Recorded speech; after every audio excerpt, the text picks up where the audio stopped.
Baik Bapak Ibu, saudara yang kasih dalam Tuhan, apa sudah nampak di layar? Baik. Malam hari ini kita tiba pada pembahasan dari kitab para nabi dan bapa di bab 44 dengan judul Menyeberangi Sungai Yordan. Apa kira-kira yang terjadi ketika bangsa Israel menyeberangi Sungai Yordan? Nah, saudaraku yang kasih dalam Tuhan, kalau Bapak Ibu perhatikan bagaimana kasih sayang Tuhan kepada bangsa Israel itu sungguh luar biasa.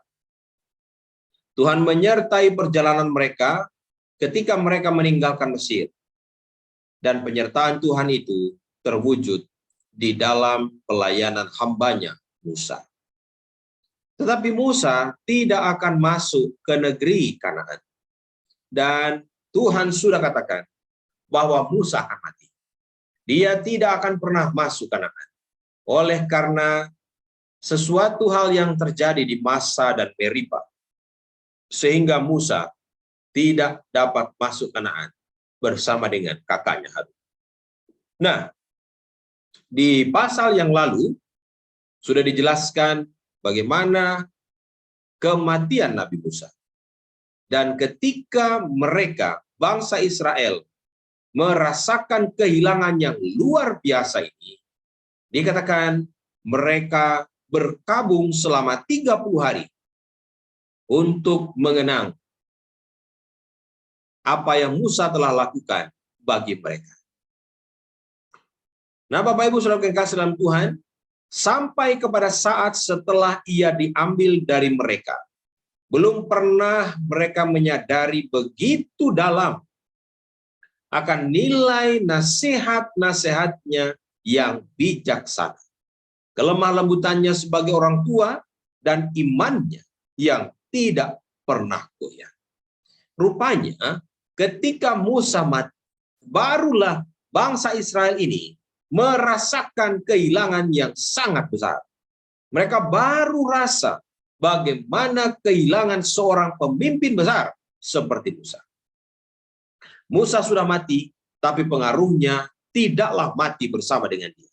Pengaruhnya itu akan terus hidup dan akan tetap nyata di dalam hati umatnya. Jadi pelayanan Musa betul-betul membawa pengaruh yang besar kepada bangsa Israel.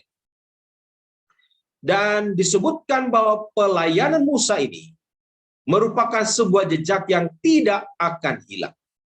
Seperti cahaya matahari yang sudah terbenam menerangi puncak-puncak gunung lama sesudah sang surya itu tenggelam di balik bukit, demikian pula hasil usaha orang yang suci, bersih, dan baik akan memancarkan terang kepada dunia ini lama setelah orang-orang itu meninggal dunia. Pekerjaan mereka, kata-kata mereka, teladan hidup mereka akan hidup terus. Saya ingat betul ketika almarhum ayah saya meninggal. Begitu banyak nasihat-nasihat berharga yang saya ingat kembali ketika beliau telah wafat. Saya ingat betul bagaimana luar biasanya perjuangan ayah saya untuk melayani. Ketika hanya dengan menggunakan fasilitas yang sederhana, beliau di usia lanjutnya tetap melayani di Gunung Tengger. Padahal itu yang muda-muda saja, itu sudah menyerah. Tetapi ayah saya yang sudah berusia lanjut tetap melayani ke Gunung Tengger. Jadi kita bisa melihat semua nasihat orang-orang yang kita cintai, yang mungkin ketika mereka masih hidup, kita anggap tidak berharga. Tapi ketika mereka meninggal, nasihat-nasihatnya itu terngiang kembali. Dan jejak inilah yang tidak akan pernah hilang. Satu nasihat yang tidak akan pernah saya lupakan seumur hidup adalah ketika ayah saya mengajar saya dan adik-adik saya untuk tekun membaca Alkitab setiap hari. Sebelum kamu berangkat sekolah, jangan pernah berangkat sekolah sebelum kamu membaca Alkitab. Itulah yang saya praktekkan sampai hari ini. dan saya praktekkan juga kepada keluarga saya. Itulah sebabnya Bapak Ibu Saudara kekasih dalam Tuhan, orang benar itu akan diingat selama-lamanya, dan disebutkan jejak mereka tidak akan pernah hilang.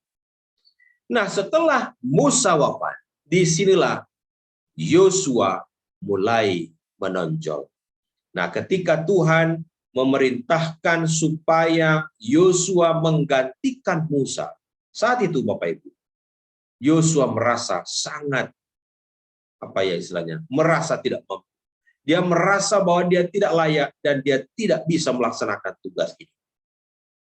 Di dalam buku para nabi dan bapa ini disebutkan disertai rasa cemas dan tidak percaya kepada dirinya sendiri. Yosua melihat ke depan kepada tugas yang ada di hadapannya, tetapi rasa takutnya itu hilang oleh adanya jaminan dari Allah. Mari kita buka di dalam buku Yosua pasal 1 ayatnya yang pertama sampai yang ke-6. Saya rindu ada salah seorang di antara kita, kalau boleh orang muda, membacakan ayat ini. Yosua pasal 1 ayat 1 sampai 6. Silakan.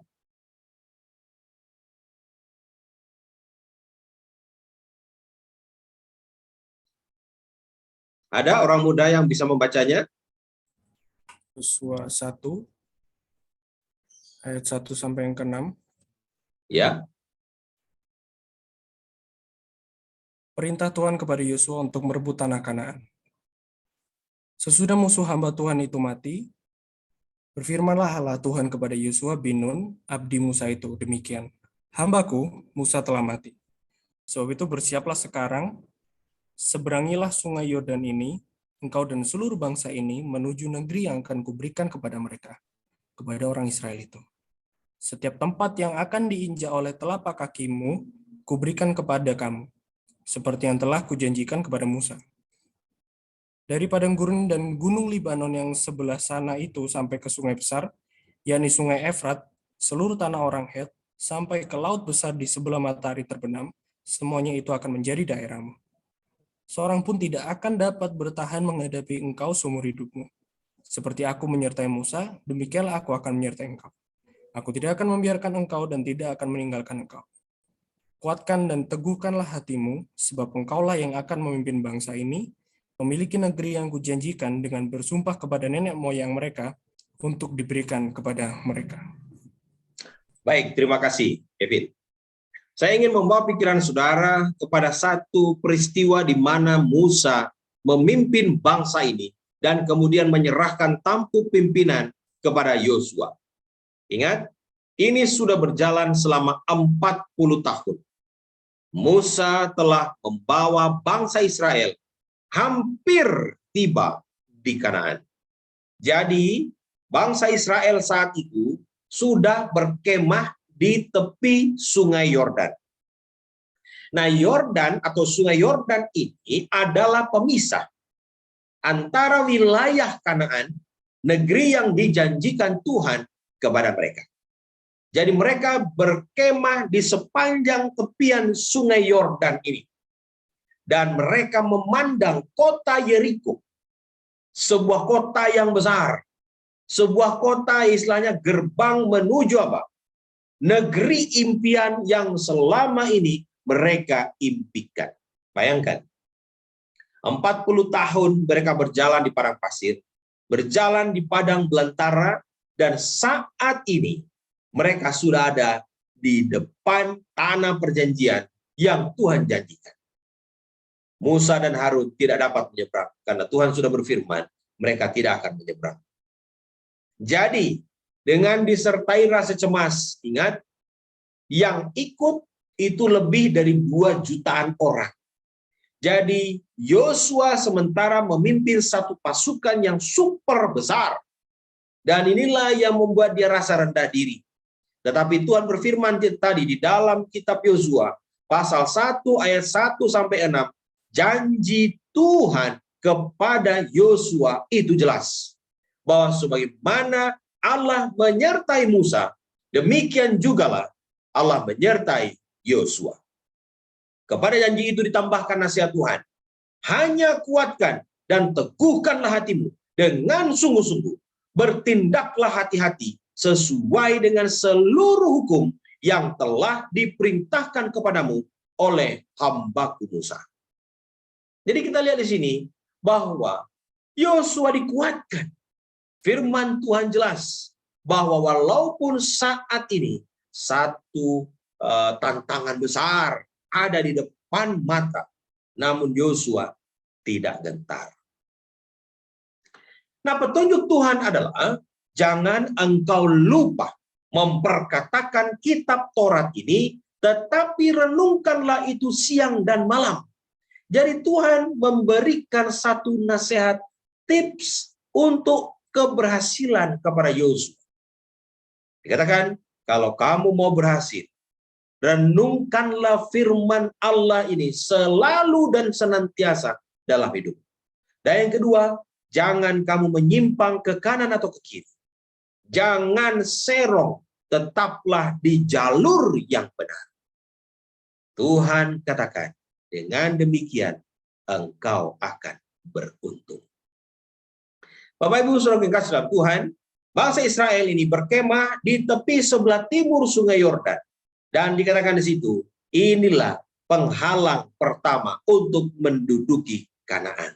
Dan Tuhan berfirman kepada Yosua, bangkitlah, berangkatlah, seberangilah Sungai Yordan ini, engkau dan seluruh bangsa ini, menuju negeri yang akan kuberikan kepada mereka. Memang tidak disebutkan bagaimana caranya untuk menyeberang, tetapi Tuhan sudah memberikan jaminan bahwa dia akan mengadakan satu mujizat. Nah, saudara yang kasih dalam Tuhan, dapat Bapak Ibu lihat di layar, ini adalah kota Yeriko yang akan mereka runtuhkan nanti. Kota ini merupakan kunci ke seluruh negeri itu. Dan ini satu-satunya penghalang yang akan menghalangi mereka untuk masuk ke negeri yang super makmur ini. Lalu apa yang Yosua lakukan? Dia mengutus 2 orang pengintai. Alkitab mencatat 2 orang ini masuk ke kota Yeriko ini. Dan rupanya mereka ketahuan. Para serdadu berusaha mencari mereka. Tetapi mereka berhasil menyelinap dan masuk ke sebuah rumah. Mereka tidak tahu bahwa rumah itu adalah satu rumah yang ditinggali oleh Rahab, seorang perempuan dursila. Tetapi jalan Tuhan itu ajaib. Rahab menerima mereka. Dan kemudian perempuan Yeriko ini dengan menanggung resiko, dia mau menyelamatkan mereka. Lalu ketika semua sudah aman, 2 mata-mata itu diturunkan lewat tembok kota. Kebetulan rumah Rahab itu ada di pinggir tembok, ya, jadi mudah sekali bagi dia untuk menurunkan mereka. Lalu dikatakan kabar yang baik ini disampaikan kepada Yosua, dan rupanya Bapak Ibu, kabar tentang bangsa Israel memiliki Allah yang luar biasa telah sampai ke telinga Rahab dan juga ke semua penduduk Kanaan. Itu sebabnya mereka takut dan gentar. Dikatakan, aku tahu bahwa Tuhan telah memberikan negeri ini kepada kamu, dan bahwa kengerian terhadap kamu telah menghinggapi kami, dan segala penduduk negeri ini gemetar menghadapi kamu. Bayangkan, beritanya itu sudah sampai duluan. Mereka belum lihat orangnya, tapi beritanya, gaungnya itu sudah sampai duluan. Dan ini cukup membuat mereka gemetar. Dan dikatakan, sebab kami mendengar bahwa Tuhan telah mengeringkan air laut Teberau di depan kamu ketika kamu berjalan keluar dari Mesir. Dan apa yang kamu lakukan kepada kedua orang Raja Amori di seberang Sungai Yordan, yakni kepada Sihon dan Og yang telah kamu tumpas. Ketika kami mendengar itu, tawarlah hati kami, dan jatuhlah semangat setiap orang menghadapi kamu. Sebab Tuhan Allahmu, perhatikan yang saya cetak Merit, ini pengakuan iman dari seorang wanita kafir yang tidak mengenal Allah. Dikatakan, sebab Tuhan Allah ialah Allah di langit di atas dan di bumi di bawah. Sungguh luar biasa. Betul firman Tuhan kita. Iman timbul dari pendengaran, dan pendengaran akan firman Tuhan. Ketika orang kafir ini tidak mendengar apapun perihal Allah Israel. Mereka mengaku, dikatakan tadi, mereka mengaku mereka tidak takut dengan bangsa manapun, karena bangsa Kanaan ini adalah bangsa yang kuat dan besar. Tetapi ketika mereka mendengar semua mujizat yang dilakukan oleh Elohim, Allah bangsa Israel, gemetarlah mereka. Nah, saudara yang kasih, singkat cerita, Alkitab katakan, Musa memerintahkan supaya mereka segera berangkat.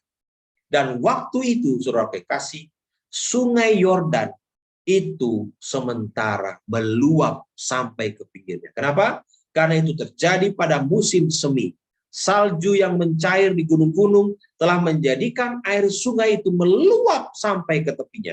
Sehingga tidaklah mungkin menyeberang di tempat-tempat yang biasanya dangkal.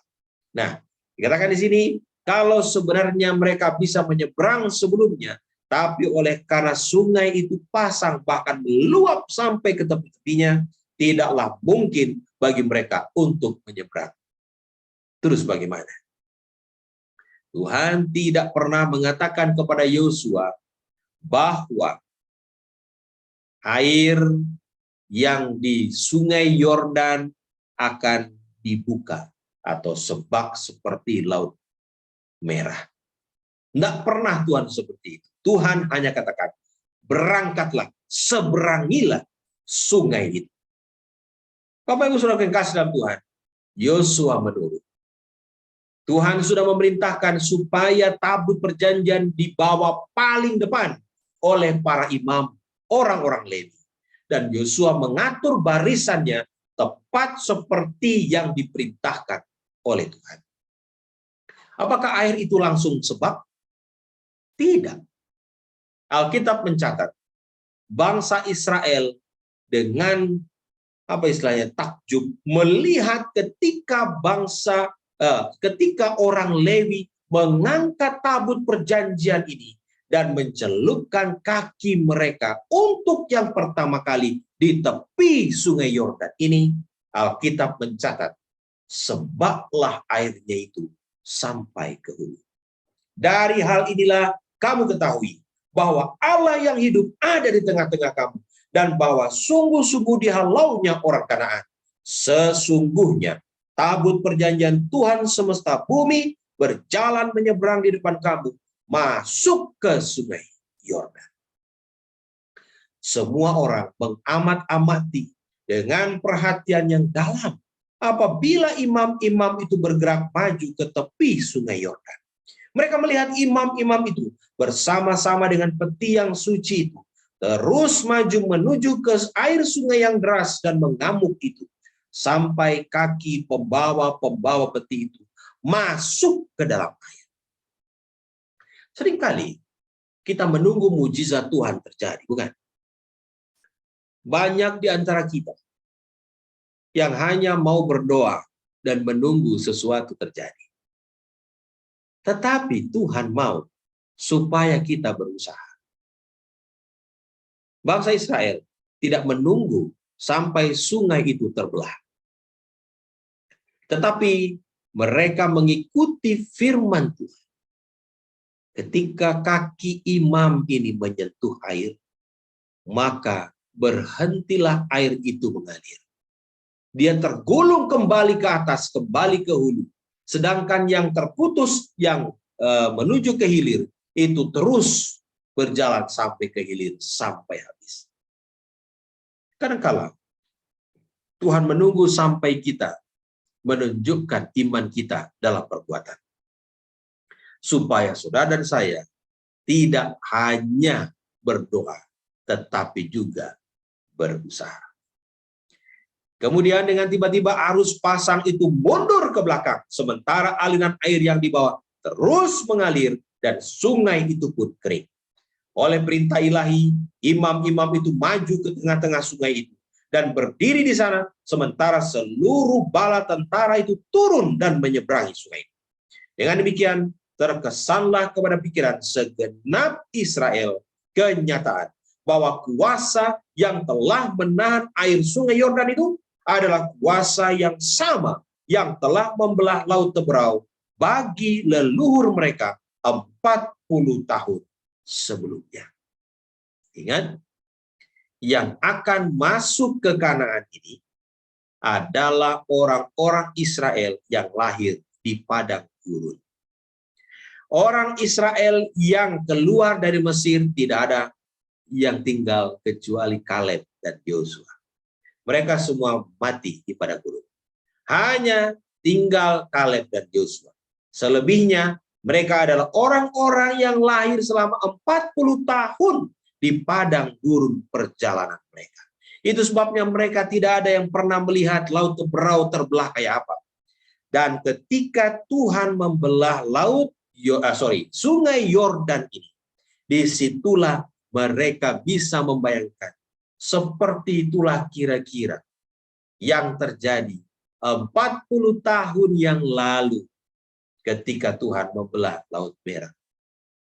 Dan generasi-generasi berikutnya tidak akan pernah tahu kalau tidak ada monumen peringatan.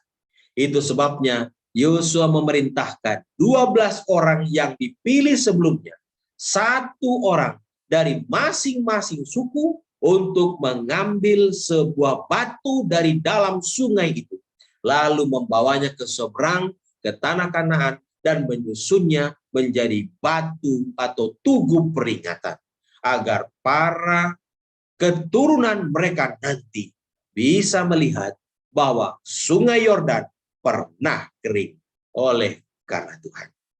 Nah, untuk apa batu itu? Supaya semua bangsa di bumi tahu bahwa kuat tangan Tuhan, dan supaya mereka selalu takut kepada Tuhan Allahmu. Dan mukjizat ini bukan cuma untuk bangsa Israel, agar mereka lebih yakin dan percaya kepada Allah, tetapi juga bagi bangsa-bangsa lain yang ada di negeri Kanaan itu. Dan ketika mereka mendengar bahwa Allah Israel telah mengeringkan sungai Yordan, ini akan membantu bangsa Israel untuk lebih mudah mengalahkan mereka. Karena sebelum itu mereka sudah ketakutan lebih dahulu. Jadi saudaraku yang kasih dalam Tuhan, mengapa perlu mukjizat ini? Diadakannya kuasa ilahi ini agar bangsa Israel menaruh rasa hormat kepada Allah dan juga menambah rasa takut dan gentar bangsa-bangsa di sekeliling mereka. Nah, ketika mereka sudah tiba di Kanaan, di seberang sungai Yordan, semua bangsa Israel sudah mendirikan kemah di sana. Dikatakan mereka mulai merayakan Paskah. Untuk yang pertama kalinya setelah sekian lama mereka tidak dapat merayakan Paskah. Dan dikatakan juga mereka tidak lagi makan mana. Ya. Mereka tidak lagi makan mana, roti yang turun dari sorga. Karena ketika mereka menjejakkan kaki di Kanaan, di tanah perjanjian yang berlimpah susu dan madu ini, mana itu berhenti turun. Dan mulai hari itu, mereka mulai makan hasil dari negeri itu. Oh, luar biasa. Bapak Ibu Saudara sedang Tuhan, selama 40 tahun, Tuhan telah meliharakan bangsa Israel. Dan dia memenuhi janjinya. Dia bawa mereka sampai ke negeri perjanjian ini. Menjadi gambaran juga bagi kita, bahwa jika kita setia sampai akhir, maka kita akan tiba di negeri yang Tuhan telah janjikan bagi kita. Pengembaraan itu berakhir. Jadi malam hari ini kita belajar sebuah pelajaran yang indah dari pengalaman bangsa Israel menyeberangi sungai Yordan. Akankah mereka berhasil merebut tanah yang berlimpah susu dan madu itu? Akankah mereka berhasil meruntuhkan tembok Yeriko yang besar dan megah itu? Akankah mereka tetap dengan setia mengikuti Allah mereka sampai akhir? Kita akan ikuti Rabu yang akan datang. Menjadi kesimpulan pekabaran firman Tuhan malam hari ini, mari kita renungkan pertama. Yang pertama, banyak orang tidak menyadari betapa berharganya seseorang sampai dia pergi meninggalkan mereka. Ada kalanya kita menyanyiakan orang-orang yang kita kasihi, orang-orang yang kita cintai. Tetapi begitu mereka tiada, begitu mereka meninggalkan kita, kita menyesal. Sama seperti Musa, ketika dia wafat, bangsa Israel baru menyadari betapa berharganya pemimpin mereka ini. Itu sebabnya mari kita belajar untuk menghargai siapapun orang-orang yang ada di sekitar kita, agar kita tidak menyesal kemudian. Yang kedua, apa yang telah dilakukan orang yang benar, pekerjaan mereka, kata-kata mereka, teladan hidup mereka, akan terus hidup dan akan diingat selama-lamanya. Saudara dan saya, satu saat nanti kita akan mati. Tapi ingatlah, apa yang kita tabur akan juga dilihat oleh orang lain. Kalau saudara dan saya menabur kebajikan, menabur kebenaran, itu juga yang akan diingat orang. Tetapi jika kita menabur dalam kecurangan, menabur dalam kejahatan, itu pun juga yang akan diingat orang. Jadi biarlah kita boleh melakukan yang benar, agar semua perkataan kita, perbuatan kita, teladan hidup kita akan selalu dikenang oleh keturunan kita. Yang ketiga, tidak ada seorang pun yang akan berhasil dalam pekerjaannya kecuali Tuhan menyertainya. Carilah Dia untuk yang pertama kali. Tidak ada keberhasilan tanpa Tuhan. Saudara dan saya boleh berusaha mati-matian menjalani hidup ini, tapi tidak akan pernah barokah, tidak akan pernah berkah kalau kita tidak mencari Tuhan lebih dahulu. Camkan itu. Dan yang berikutnya, resep keberhasilan Yosua adalah berpegang teguh kepada firman dan janji Tuhan. Tidak menyimpang ke kanan dan ke kiri, tetap teguh percaya dalam kondisi apapun. Tuhan telah menjanjikan keberhasilan. Tuhan akan menjanjikan keberuntungan kepada siapapun di antara kita, jika kita mau mengikuti nasihat ini. Berikutnya adalah, jangan pernah lupa untuk bersaksi atas campur tangan Tuhan dalam hidupmu. Dan itu akan menguatkan imanmu dan juga orang lain. Jangan pernah lupa Rahab. Bagaimana dia bisa mendengar semuanya itu kalau tidak ada orang yang menceritakannya. Tanpa kita sadari, cerita kita, kesaksian kita yang meninggikan Tuhan akan membawa orang lain juga datang kepada Tuhan. Dan berikutnya, jika kita setia, kita akan melihat mujizat Allah terjadi dalam hidup kita. Bahkan di saat yang tidak pernah kita duga. Jangan pernah lupa, dua pengintai. Mereka setia menjalankan tugasnya. Tuhan meluputkan mereka dari maut. Dan ketika Yosua setia menyelesaikan tugasnya, Tuhan menyertainya juga dengan mujizat yang luar biasa. Berikutnya, ada banyak batu-batu peringatan yang telah didirikan orang lain, para pendahulu kita, baik di dalam Alkitab, bahkan dalam kehidupan sekarang ini, untuk menjadi pelajaran berharga bagi kita menjalani hidup di masa sekarang ini. Jangan pernah tutup mata atau pura-pura buta. Ada banyak sekali batu peringatan yang ada di sekitar kita. Di dalam Alkitab, di alam, di mana saja, yang bisa menjadi cerminan bagi kita untuk melihat campur tangan Tuhan dalam kehidupan umatnya. Jadi biarlah kita boleh bercermin, ambil pelajaran berharga dari setiap batu peringatan yang ada, supaya kita bisa bertindak hati-hati di masa yang akan datang. Dan terakhir, bersama Tuhan, engkau dapat menyeberangi sungai kehidupan yang paling dalam dan ganas sekalipun. Saudaraku yang kasih dalam Tuhan, tidak ada seorang pun yang tidak memiliki problema dalam hidupnya. Sungai Yordan permasalahan yang harus diseberangi. Tapi bersama Tuhan, have faith, punyailah iman, maka engkau akan bisa tiba di seberang dengan selamat. Biarlah Tuhan menolong kita, memberkati kita, dan memberikan yang terbaik dalam hidup kita. Amin.